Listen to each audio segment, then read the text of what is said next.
to see you making yourself at home. I just checked in with the clinic.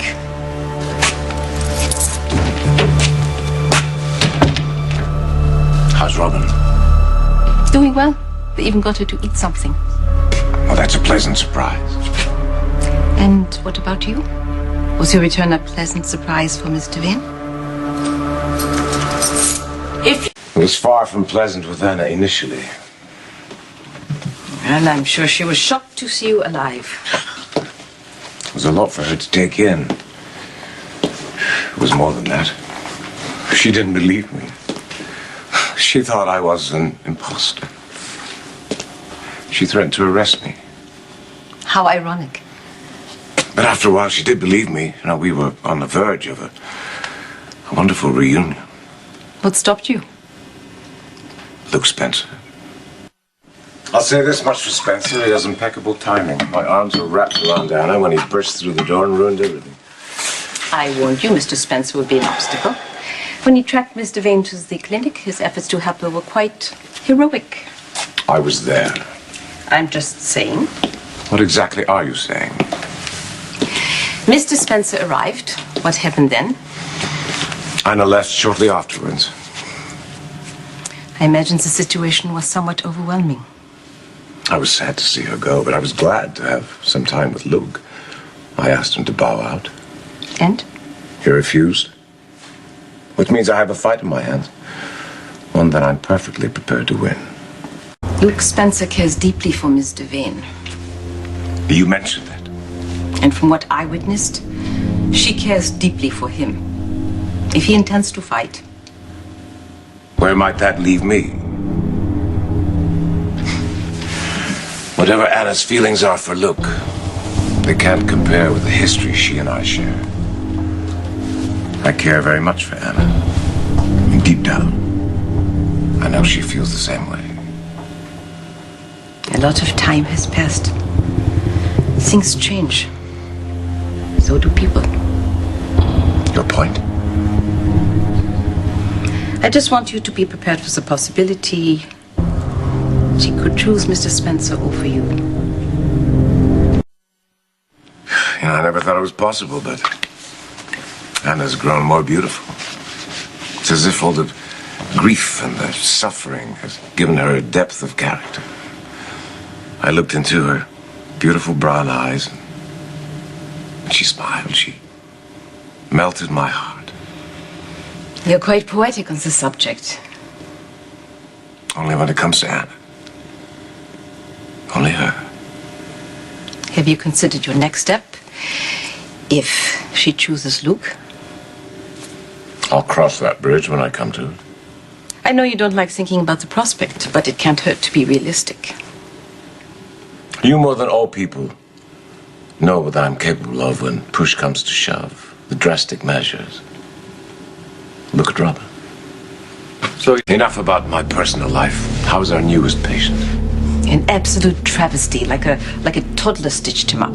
I asked about his condition. I didn't ask for your opinion. Whoever tended to that man should have their license revoked. But he's alive. That's right. And fit as a fiddle. Feeling better, Scully? Oh, that Swiss doctor of yours does good work. Yeah, we aim to please. What the hell was that for? Botching my plans for Sunny Corinthos. I had everything worked out so carefully, starting with staging Robin's death. Yeah, well, what's the deal with this Robin? Why is this one woman so important everyone has to think she's dead? Well, all you need to know is she's a crucial part of my plan. And what is the plan? I want everything. Everything. Including the only woman in the world that I ever loved. But in order to get that, I need to have what Sonny has. You know, I went to a great deal of effort to have all Sonny's assets transferred into his daughter's name without him knowing.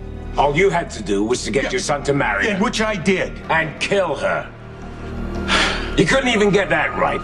My son showed up. I knew Trey had feelings for Christina, but I had no idea he was going to jump in front of a gun for her. Oh, that's because you've never been in love, Scully.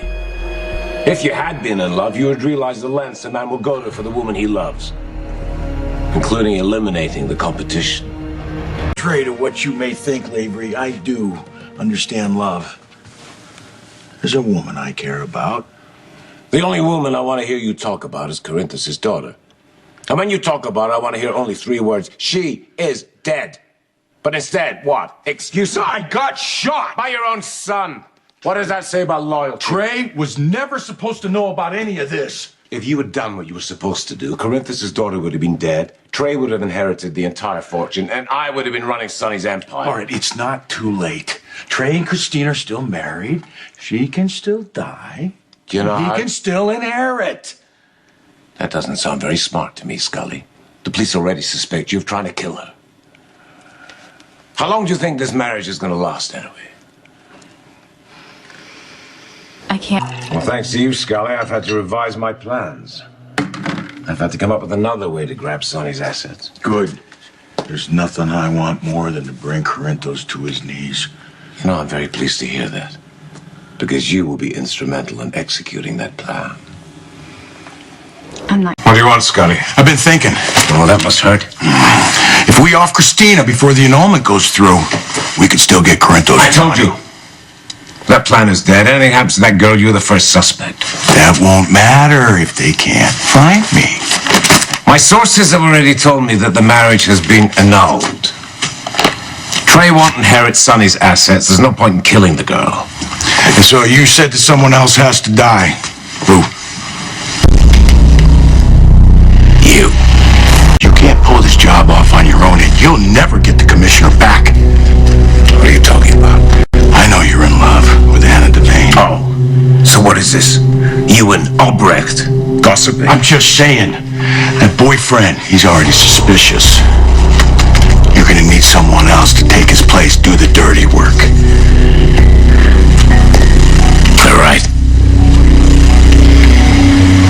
I do love Anna. She has no idea what you're all about, really, does she, Lavery? She used to be attracted to the dark side. But now I have to be careful. So let me make amends. Tell me who needs to go, and I'll take care of it. Oh, God, I lost you again. Was it just a dream? As Luke said, I'm better off awake.